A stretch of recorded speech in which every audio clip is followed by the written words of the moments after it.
श्री गणेशाय नमः। नमस्कार दोस्तों चंद्रमा हमारे दैनिक राशिफल में काफ़ी महत्व रखते हैं। 2.5 दिन में चंद्रमा अपना स्थान बदल देते हैं। उस हिसाब से हम पर चंद्रमा का अच्छा या बुरा प्रभाव दिखता रहता है और उसी तरह से हमारा दिन भी गुजरता है। तो चलिए देखते हैं इस दिन चंद्रमा आप पर किस तरह का प्रभाव डालने वाले हैं। इस दिन चंद्रमा आपकी कुंडली में चौथे भाव में रहेंगे। जी हाँ, चौथे भाव में चंद्रमा का होना अच्छा नहीं होता, तो इस दिन आपको थोड़ा सावधान रहना जरूरी होगा, सावधानियां बरतनी जरूरी होगी। ये समय आपके लिए मिला जुला भी साबित हो सकता है। इस दिन अगर आप पैसों का निवेश करना चाहते हैं तो सोच समझ कर करें, और अगर टाल दे तो बहुत ज्यादा अच्छा रहेगा। इस समय में कुछ मामलों में सावधानी बरतना जरूरी रहेगा। किसी तरह की लापरवाही आपको इस समय में महंगी पड़ सकती है। इस दिन आपको सिर दर्द की शिकायत रह सकती है। आप मानसिक रूप से थोड़े परेशान दिख सकते हैं। इस समय में चंद्रमा आपके मस्तिष्क को प्रभावित करेगा और चंद्रमा की स्थिति अच्छी नहीं है। आपके कामों में रुकावटें आएगी, लेकिन समय बहुत बुरा भी नहीं होगा। बस थोड़ा सावधानी और समझदारी से काम लेना होगा। सावधानी बरतनी जरूरी रहेगी, नहीं तो आप किसी गलत नतीजे पर पहुंच सकते हैं। इस समय में आपके बिजनेस के क्षेत्र में दिन ठीक ठाक सा रहेगा। कुछ अड़चनों का सामना आपको करना पड़ सकता है, लेकिन फिर भी धन के क्षेत्र में दिन अच्छा रहेगा। बस कहीं निवेश करना है तो सावधानी जरूर बरतें। किसी अच्छे व्यक्ति से सलाह जरूर लें। बिजनेस से जुड़ी किसी तरह की समस्या आज आपको थोड़ा परेशान कर सकती है, लेकिन कोई बड़ी कठिनाई का सामना नहीं करना पड़ेगा। इस समय में आपके नौकरी के क्षेत्र में, आपके काम के क्षेत्र में काम का प्रेशर आप पर ज्यादा रहेगा, लेकिन आपके काम की प्रशंसा भी होगी। आपके काम को सराहा जाएगा। इस समय में आपके बॉस के साथ रिश्ते अच्छे रह सकते हैं। इस समय में अगर आप नौकरी ढूंढ रहे हैं तो प्रयास जारी रखें, नौकरी मिल सकती है। नौकरी मिलने के लिए समय अनुकूल है। इस समय में जमीन जायदाद के कामों में आपको मुनाफा हो सकता है। इस समय में अगर आप कोई नया वाहन खरीदना चाहते हैं या फिर कोई बड़ी वस्तु लेना चाहते हैं तो समय इन प्रकार से इन चीजों के लिए ठीक ठाक रहेगा, अच्छा तो नहीं कह सकते। इस समय में आपके भौतिक सुखों में वृद्धि होगी। कोई नया सामान घर आ सकता है। इस समय में आपकी इच्छाएं कई मामलों में पूरी हो सकती है। अगर स्टूडेंट्स की बात करें तो स्टूडेंट्स के लिए ये समय मिला जुला सा रहेगा, ना ज्यादा अच्छा ना ही ज्यादा बुरा। आप पढ़ाई में पूरी तरीके से कॉन्सेंट्रेट नहीं कर पाओगे। आपके मन में इस दिन कई प्रकार के विचार आ सकते हैं। आपका ध्यान बाहरी दुनिया में ज्यादा रहेगा और फिर पढ़ाई करना थोड़ा मुश्किल हो सकता है, लेकिन ठान ले, निश्चय कर ले तो आप कोई भी चीज कर सकते हो। और आज आप जितनी भी विद्या ग्रहण करोगे वो आपके काम जरूर आएगी। ये एक खास बात रहेगी। आपकी मैरिड लाइफ इस समय में बहुत अच्छी रहेगी। एक दूसरे को समझने में आसानी होगी। पार्टनर से एक दूसरे को बहुत अच्छी तरह से समझ लेंगे। मैरिड लाइफ एंजॉय करने के लिए समय अनुकूल है। अगर लव लाइफ की बात करते हैं तो लव लाइफ के लिए भी आज का दिन आनंद से भरा रहेगा, रोमांस से भरा रहेगा, काफी शुभ रहेगा। पार्टनर्स के बीच अच्छा तालमेल रहेगा। लव लाइफ के लिए भी हर प्रकार से दिन अनुकूल ही है। आज आपकी सेहत भी ठीक ठाक रहेगी। फिजिकली आप काफी फिट रहोगे, लेकिन मेंटली थोड़ा डिस्टर्ब रह सकते हो। मानसिक परेशानी, थोड़ा तनाव और सिरदर्द की शिकायत आपको रह सकती है। किसी चीज के बारे में टेंशन हो सकता है। कोई चीज आपको काफी परेशान कर सकती है। बाकी स्वास्थ्य से जुड़ी कोई समस्या नहीं रहेगी। पुरानी परेशानियों में भी आपको आराम मिल सकता है। आज एक बात का ध्यान जरूर रखें, चंद्र के चौथे घर में होने से आपको चिड़चिड़ाहट होगी। छोटी छोटी वजह से आप झगड़े भी कर सकते हो। तो इस दिन इस तरह की बातें दिखाई देती है तो आपको शांति बनाए रखनी है ताकि मामला वही खत्म हो जाए। और इस दिन किसी औरों के झगड़ों से भी आपको दूर ही रहना चाहिए। इस दिन आपके लिए माथे पर चंदन का टीका या केसर का टीका लगाना बहुत अच्छा रहेगा। अगर आप मंदिर जाते हैं तो 1 रुपए का सिक्का मंदिर के मुख्य गुल्लक में जरूर डालें और आपके अच्छे के लिए भगवान से प्रार्थना जरूर करें। इस दिन आपके लिए सफेद रंग का इस्तेमाल करना बहुत शुभ रहेगा और 2 अंक आपके लिए लकी साबित हो सकता है। दोस्तों, ये राशिफल चंद्र राशि पर आधारित है, लेकिन कभी कभी हमारी पर्सनल कुंडली में बाकी ग्रहों की पोजीशन कुछ इस तरह की होती है कि आपके राशिफल परिणाम में बदलाव दिख सकता है। इसलिए राशिफल को एक मार्गदर्शन के तौर पर लिया जाए तो ज्यादा अच्छा रहेगा। दोस्तों, सभी राशि के लोगों के लिए जीवन में आगे बढ़ने के लिए कुछ जरूरी बातें वीडियो में आगे बताई गई है, तो वीडियो आगे जरूर देखें। नमस्कार दोस्तों, व्यक्ति को अपने जीवन में सफल होने के लिए मेहनत के साथ साथ भाग्य का साथ होना भी बहुत ही आवश्यक होता है। अगर व्यक्ति का भाग्य उसका साथ देता है तो कम मेहनत में ही अधिक सफलता प्राप्त होती है। परंतु कई बार ऐसा देखा गया है कि व्यक्ति के जीवन में कई ऐसी घटनाएं घटित होती है जिसकी वजह से उसको बहुत सारी परेशानियों का सामना करना पड़ता है। और इस स्थिति में व्यक्ति को बिल्कुल भी समझ नहीं आता कि ऐसा क्यों हो रहा है। दरअसल आपके घर में ही कुछ ऐसी चीजें होती है जो हमारे भाग्य को प्रभावित करती है, हमारे जीवन को प्रभावित करती है, और उन चीज़ों के आसपास होते हुए भी हमें वो चीज़ें नज़र नहीं आती। वह चीज़ें हमारे चारों तरफ एक अजीब सा घेरा बनाकर रखती है, परंतु हम उसको नहीं देख पाते।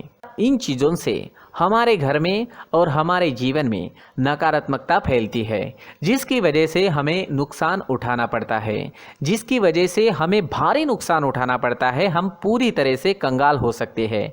हम सोचते हैं हमारे जीवन में हमारी ग्रोथ नहीं हो रही है, लेकिन हम इन चीज़ों पर ध्यान नहीं देते। तो दोस्तों, इन चीज़ों पर ध्यान देना ज़रूरी है और वो चीज़ें अब मैं आपको बताने जा रहा हूँ। अगर आप कहीं बाहर से आते हैं और अपने जूते चप्पल इधर उधर कहीं भी उतार देते हैं तो ये अशुभ होता है, क्योंकि इधर उधर जूते चप्पल उतारने की आदत की वजह से आपको अपने जीवन में आगे बढ़ने में रुकावटें उत्पन्न होती है। इससे उन्नति में बाधा आती है। इसलिए आप अपने जूते चप्पलों को उनकी जगह पर ठीक प्रकार से रखें। दोस्तों, काफ़ी लोगों को इस तरह की आदत होती है, कहीं से भी बाहर से आते हैं, कहीं भी जूते चप्पल फेंक देते हैं, कहीं पर भी उतार देते हैं। कुछ लोग तो घर के एंट्री के मेन डोर के सामने ही जूते या चप्पल डायरेक्टली उतार देते हैं। ये तो बहुत ही गलत है। साथ ही कुछ लोग जूते चप्पल उल्टे रख देते हैं, उस पर ध्यान नहीं देते। लेकिन इन चीज़ों पर ध्यान देना बहुत ज़रूरी होता है और जूते चप्पल हमारे जीवन को बहुत ज़्यादा प्रभावित करते हैं। दोस्तों, ध्यान रखें, जूते चप्पल हमेशा साफ सुथरे रखें और उनको उनकी जगह पर रखें। उनके लिए एक स्थान बनाएं, उस स्थान पर रखें। अगर कोई व्यवस्था उनके लिए की है तो बहुत ही अच्छी बात है, वहां पर उन्हें रखें, साफ सुथरा रखें। जूते चप्पलों को उनकी जगह पर कुछ इस तरह से रखें कि वो देखने में भी अच्छी लगे। अगर वो चीज़ें देखने में अच्छी लग रही है तो फिर उनसे निगेटिव एनर्जी उत्पन्न होने की संभावना बिल्कुल भी नहीं रहेगी। तो दोस्तों, इस बात का ध्यान ज़रूर रखें। साथ ही दोस्तों, एक और बात है जिस पर आपको ध्यान देना बहुत ज़रूरी होता है। हमारे घर के छत के ऊपर जिन चीज़ों का हमें काम नहीं होता है उन्हें हम घर के छत के ऊपर रख देते हैं। ऐसा करते करते देखेंगे तो घर के छत के ऊपर कबाड़ जमा दिखता है। जी हाँ, जो चीज़ें हमें लगता है आगे जाके हमारे काम में आ सकती है वो हम घर के ऊपर रख देते हैं, लेकिन वो चीज़ें तो काम में नहीं आती। हमारे जीवन पर वो चीज़ें बहुत ही गहरा निगेटिव इफेक्ट डालती है। इसलिए हमारे घर के ऊपर का जो भी एरिया है वो पूरी तरह से साफ सुथरा रखें। जी हाँ, साफ सुथरा रखना है और एक भी बिना काम की चीज़ हमारे घर के ऊपर नहीं रखनी है। दोस्तों, नहीं तो हम जीवन में मेहनत करते ही रहेंगे और हम जितना पा सकते हैं उतना नहीं पा सकेंगे, क्योंकि ये चीज़ें हमें कहीं ना कहीं हमारे जीवन में पीछे रखेगी। इस वजह से घर के छत को पूरी तरह से साफ रखें, पूरी तरह से साफ सुथरा रखें, क्लीन रखें। साथ ही दोस्तों, हम हमेशा देखते हैं घर के ऊपर जाने के लिए जो सीढ़ियां हैं, उन सीढ़ियों के नीचे जो जगह होती है वहां पर सामान हमेशा रख दिया जाता है। वो जगह ही ऐसी है कि सामान को खींच ही लेती है। वहां पर आपको कुछ ना कुछ सामान मिलेगा ही। जिन लोगों को पता नहीं है उनके घर आपको सामान मिलेगा ही, लेकिन जिन्हें पता है वो लोग हमेशा सीढ़ियों के नीचे की जगह साफ सुथरी रखते हैं और एक भी चीज़ वहाँ पर आपको नहीं मिलेगी। क्योंकि अगर हम सीढ़ियों के नीचे सामान रखते हैं तो हमारी उन्नति होना बहुत ही मुश्किल है।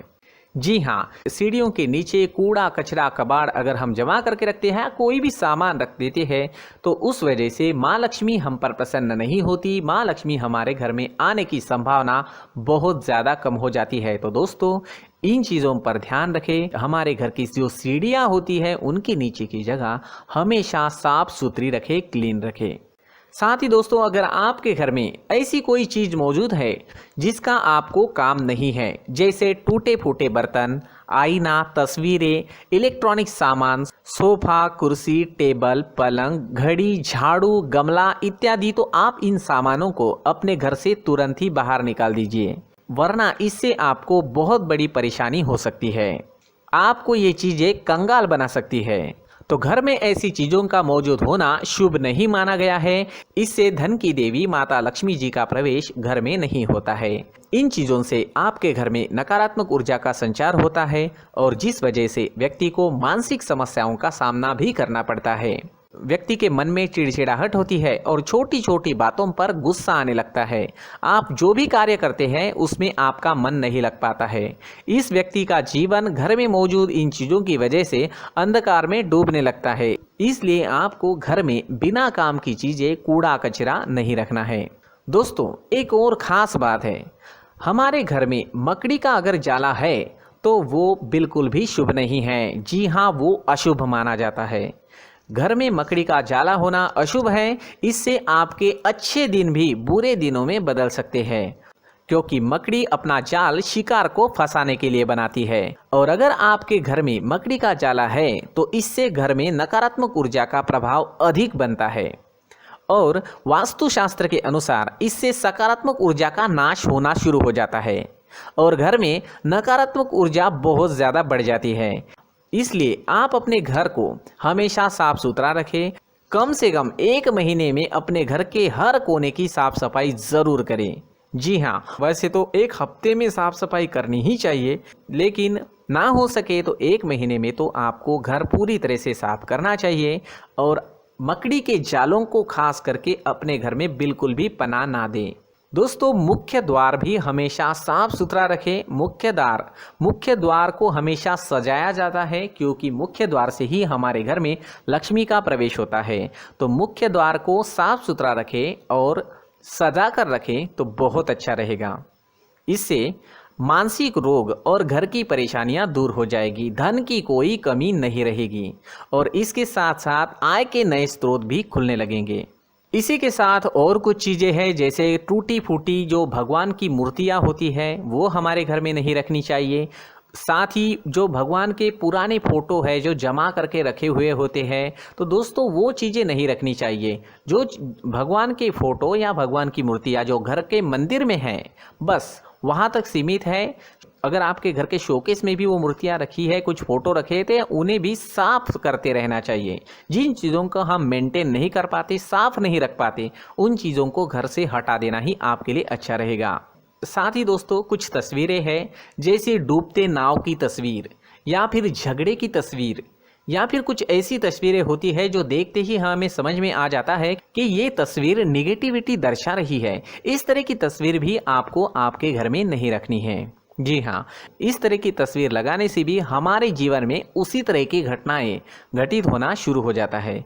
हर एक चीज़ हमारे घर की हम पर प्रभाव डाल रही है, तो इन चीज़ों को ध्यान में आपको रखना होगा। तो दोस्तों, कुछ ऐसे छोटे मोटे बदलाव करके हम हमारे जीवन में खुशियाँ ला सकते हैं, तरक्की ला सकते हैं, धन ला सकते हैं, माँ लक्ष्मी जी का प्रवेश हमारे घर में हो सकता है। तो इन चीज़ों को ज़रूर आजमाएं। इस तरह के बदलाव आप आपके घर में ज़रूर करें। धन्यवाद।